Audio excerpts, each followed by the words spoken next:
Hello, good morning, Jay. Good morning, doctor. I am Dr. Gray, and I know that you made an appointment to come and meet with me today. Um, I just want to let you know, first and foremost, that whatever we talk about is definitely confidential unless there is some kind of threat to yourself or to someone else. Okay. During this session, this is going to be a short session because this is usually a history session, just getting some information from you. And while you are talking, I am going to be making notes. Okay. So if we could just briefly begin by you telling me why you came to see me today. Okay.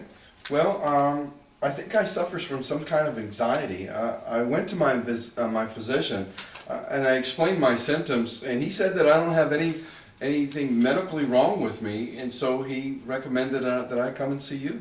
Okay, so you already went to your doctor, Yes, and ma'am. you said that you're having some kind of symptoms, there's something wrong with you medically, physically, and so he referred you to a therapist. Yes, ma'am. Oh, okay. All right, then, so let's begin. Let me get some information from you. How old are you? I'm 33 years old. Okay. And what do you do? Do you work? What do you do during the day? Well, I usually go to school during the day, and I work pretty much full time at night. I work at Starbucks. I really like college, but at times it's really hard. And because I'm good at my job, they always put me during the rushes. Okay, so are you working full time? Yes, I work and go to school full time. Okay, so you have a busy schedule pretty much. Yes, ma'am. Okay, so you're saying that I heard you say something about you're having some kind of anxiety. Did you say that a little while ago? Yes, ma'am. Okay, so what kind of symptoms do you see, or what are you talking about when you have anxiety? Explain that a little bit. Well, it can happen at random times. I start to feel just crazy overwhelmed with stress. I start to sweat. My heart feels like it's pounding out of my chest. I sometimes start shaking. I feel dizzy. The world is spinning. I feel like if I don't sit down, no matter what I'm doing, I might just pass out. Okay, so during these episodes or during the time that you're feeling sweaty and shaky, where were you? Well, I guess the most recent ones, I was at work and I was at home. Okay, when you was at home, what were you doing?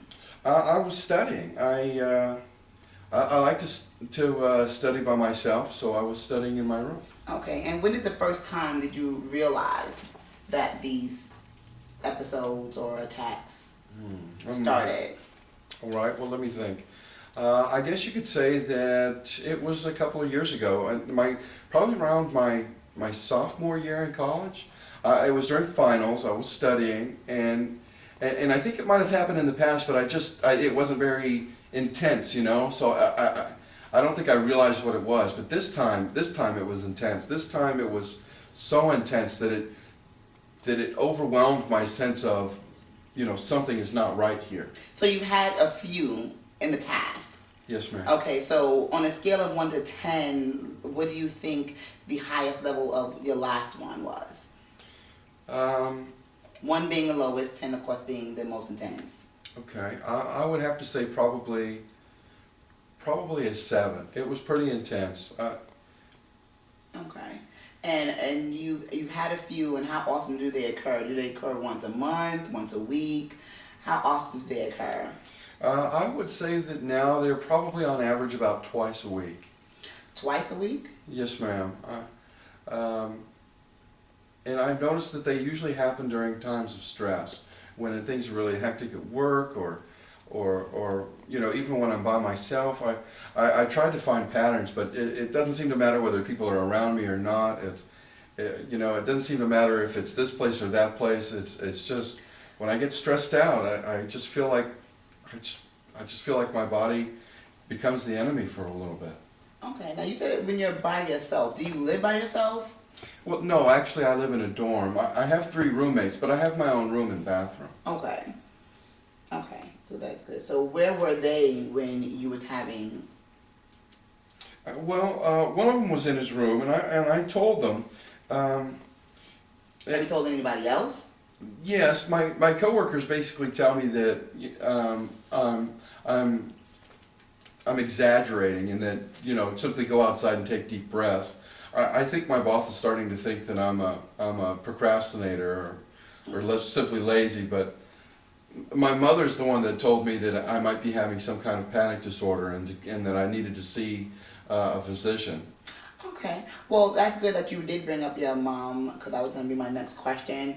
It was going to be, tell me a little bit about your family history. Since your mom knows a little bit about you seeing a therapist, does it run in your family? Do you know any of that information?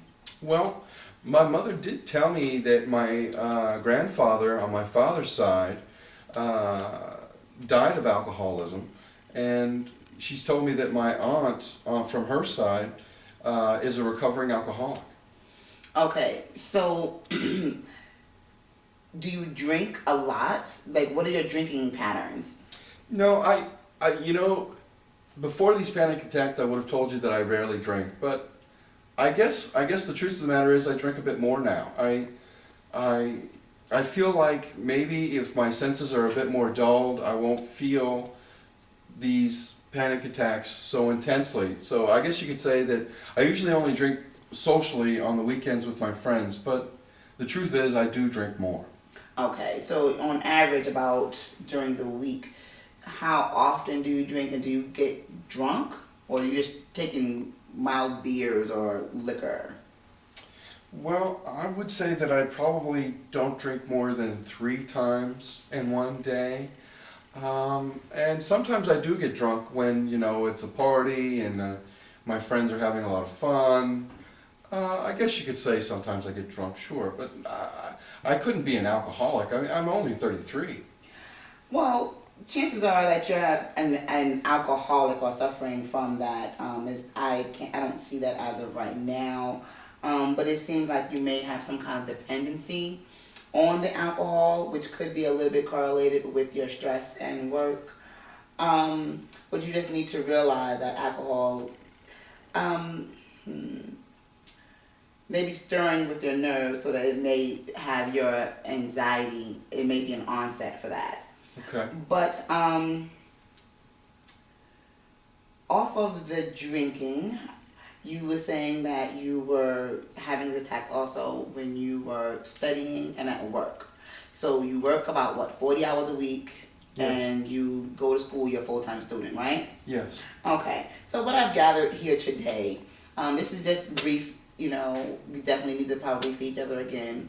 But what I see here today, due to the symptoms that you're telling me, or the conditions, or the actual scenarios that you've been giving me, that you may have a very busy, hectic schedule that's causing you high levels of stress. What I suggest is, maybe if you can financially afford cutting back a few of your hours, maybe if you can cut back for maybe 8 hours, so instead of doing 40, maybe do 32. Okay. And you're studying. Are you a crammer, or you pace your studies out? Well, I usually do cram. Okay. And that sounds like something that you need to work on as well. Maybe if those 8 hours, maybe that you're no longer working, maybe use it towards studying, but try not to cram, so that way you'll be less stressful. So that way you don't have these attacks. Because it looks like you may suffer from a disorder, which we consider panic disorder J. And it's a very common disorder, and it's very highly treatable. Okay. And it can occur due to genetics, but it's also environmentally based too. It can be. So if we can work on those things, and also maybe lower your alcohol intake a little bit, then maybe we'll meet again in a couple of weeks, and we'll see how things been progressing since then. So do you think that you can do those 3 things? Cut back on your alcohol, if you can financially afford it, cut back on your working a little bit, and even if it's only 4 hours, and then maybe pace out your studies. Okay. Thank you, doctor. I'll try that. Okay, well, I'll see you in 2 weeks. Have a good day now. You too.